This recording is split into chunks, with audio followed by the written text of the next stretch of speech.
রাজ্যের বিধানসভা ভোট মানেই উত্তেজনা, রাজনৈতিক তরজা আর জনতার নজর কাড়া অংশগ্রহণ।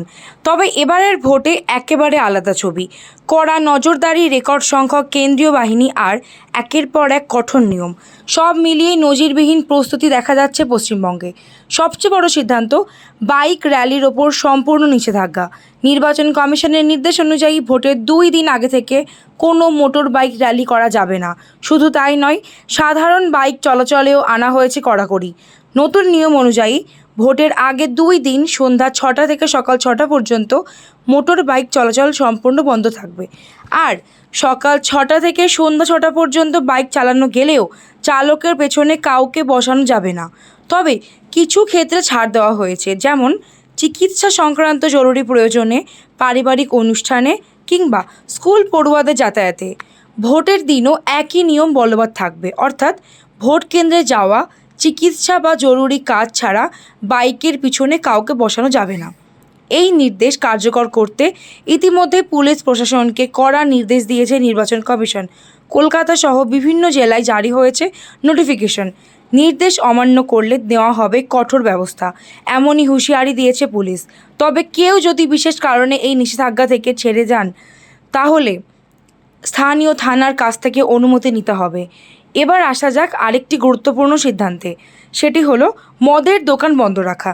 সাধারণ ভোটের আগে 48 ঘন্টা মদের দোকান বন্ধ রাখা হয়, কিন্তু এবারে সেই সময়সীমা বাড়িয়ে করা হয়েছে 96 ঘন্টা, অর্থাৎ ভোটের 4 দিন আগে থেকে বন্ধ থাকবে সমস্ত মদের দোকান। কেন এই সিদ্ধান্ত? আবগারি দপ্তরের রিপোর্ট অনুযায়ী ভোটের আগে হঠাৎ করে রাজ্যে মদের বিক্রি অস্বাভাবিকভাবে বেড়ে গিয়েছে। এই পরিস্থিতিতে যাতে কোনোভাবে ভোট প্রক্রিয়া প্রভাবিত না হয়, সেই কারণেই এই কড়া পদক্ষেপ।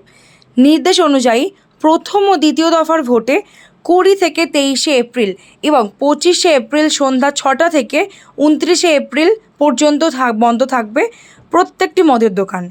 এমনকি ভোটের ফল ঘোষণার দিনও, অর্থাৎ 4 মে, সেদিনও বন্ধ থাকবে সমস্ত মদের দোকান। এই নির্দেশ কার্যকর হতেই ইতিমধ্যেই কলকাতা সহ বিভিন্ন জায়গায় বন্ধ হয়ে গিয়েছে মদের দোকান। এবারে আসা যাক সাইলেন্স পিরিয়ড বা নীরবতা পর্বে। ভোট শুরুর 48 ঘন্টা আগে থেকে শুরু হয় এই সাইলেন্স পিরিয়ড। এই সময় কোনো ধরনের নির্বাচনী প্রচার, সভা, মিছিল বা রাজনৈতিক বার্তা দেওয়া সম্পূর্ণ নিষিদ্ধ। এই নিয়ম কার্যকর করতে এবার আরও কড়া পদক্ষেপ নিয়েছে নির্বাচন কমিশন। সব থানার ওসিদের কাছে লিখিত প্রতিশ্রুতি চাওয়া হয়েছে যে তারা সাইলেন্স পিরিয়ডের নিয়ম কঠোরভাবে মেনে চলবেন। মঙ্গলবার রাত 9টার মধ্যে এই রিপোর্ট জমা দেওয়ার নির্দেশ দেওয়া হয়েছে।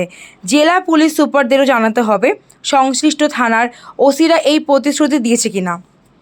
নির্বাচন কমিশন স্পষ্ট জানিয়েছে, যদি কোনো আধিকারিক গাফিলতি করেন বা পক্ষপাতিত্বের অভিযোগ ওঠে, তাহলে তার বিরুদ্ধে নেওয়া হবে কঠোর ব্যবস্থা। এছাড়াও সাইলেন্স পিরিয়ড শুরু হলে যারা ওই কেন্দ্রের ভোটার নন এবং বাইরে থেকে প্রচারে এসেছেন, তাদের ওই এলাকা ছেড়ে চলে যেতে হবে। সব মিলিয়ে এবারের বিধানসভা ভোটের নিরাপত্তা এবং স্বচ্ছতা নিশ্চিত করতে একাধিক নজিরবিহীন পদক্ষেপ নিয়েছে নির্বাচন কমিশন। বাইক চলাচলে কড়াকড়ি, মদের দোকান দীর্ঘ সময় বন্ধ রাখা, সাইলেন্স পিরিয়ডে কঠোর নজরদারি, সব কিছু মিলিয়ে বলা যায় এবারের ভোট হতে চলেছে একেবারেই ভিন্ন একটি অভিজ্ঞতা। এখন দেখার এই কড়া ব্যবস্থার মধ্য দিয়েও কতটা শান্তিপূর্ণ এবং অবাধ ভোট সম্পন্ন করা যায়।